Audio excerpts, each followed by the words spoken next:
Is social media a pain for you? When you have to evenly plan your content for the coming days? And then again, when you have to make sure you send out that planned content to the right channel at the set time? That's exactly why I'm here to show you how to plan and create a content calendar for yourself so you're in control and have a clear bird's eye view of the tasks planned ahead.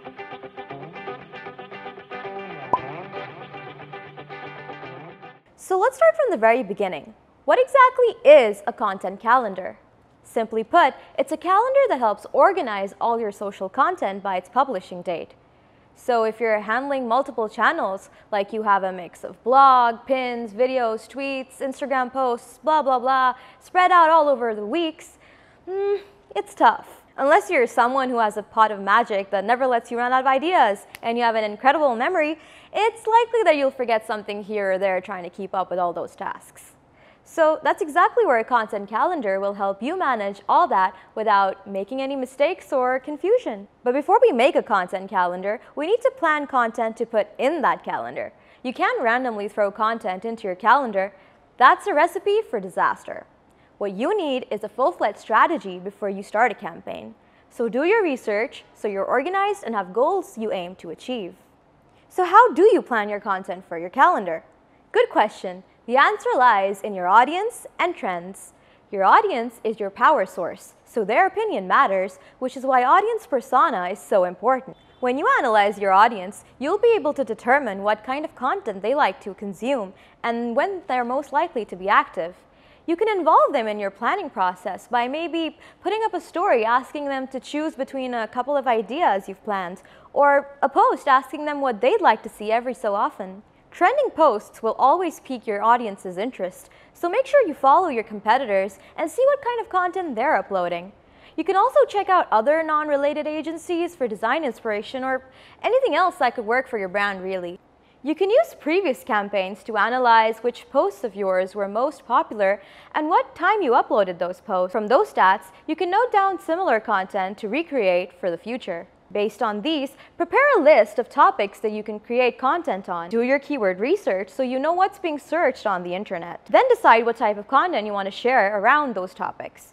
These could be blogs, images, quotes, promotions, videos, blogs, and the list goes on. Now, moving on to how to actually make a content calendar. Well, making a content calendar can be as easy as jotting down your tasks and dates somewhere in your notepad, but you have a big team with visual designers, copywriters, a social media manager, a marketing manager, and more, you should choose an interactive social media planner. It's more convenient to go for a digital medium that's easily accessible to everyone.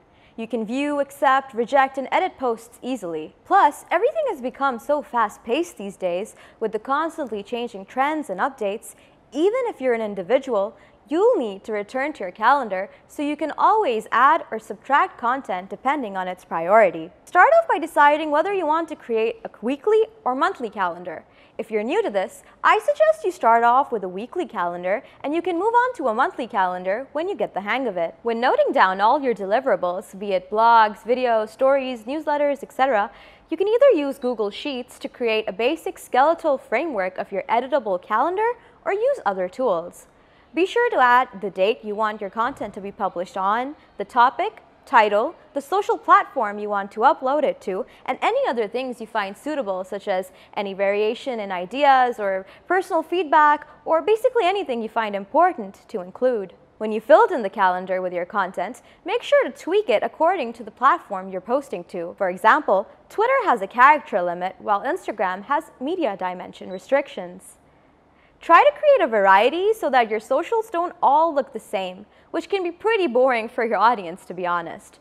So mix and match. Evenly spread your content throughout your calendar so it's balanced.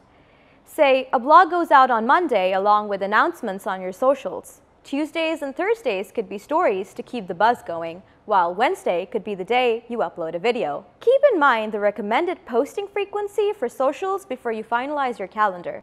You don't want to bombard your audience, and you don't want to get lost in the crowd either. When you're satisfied with the scatter of content throughout the week or month, review it to remove any typos or mistakes. There you have it, all set for the coming days and ready to schedule your posts, either manually or you could take it up a notch and invest in a social media management tool that'll make your life so much simpler because you'll be able to fetch amazing content, plan, and schedule from one place without any back and forths. Oh, and here are some extra tips to follow for a more professional calendar. Color code your tasks based on their type or channel. That makes it easy for you to identify them in one glance once you add them to your content calendar. For example, orange tags could be assigned to Instagram posts, white could be a blog, red could mean a YouTube video, blue could be a newsletter. Now, when you scatter these around a calendar, you'll be able to identify how many and which task is due when. And lastly, keep your calendar flexible. Don't fill it to the brim. Allow space for changes in case of a change in trends, unplanned announcements, relevant content to your industry, etc. With a content calendar in hand and a scheduler, you've got spare time to work on your next campaign and make it even better. Let that creativity be free to shine. Hope you found this video helpful. Please feel free to comment what you'd like to see next. And yes, if you liked the video, then give it a thumbs up and hit that subscribe button. See you in the next video.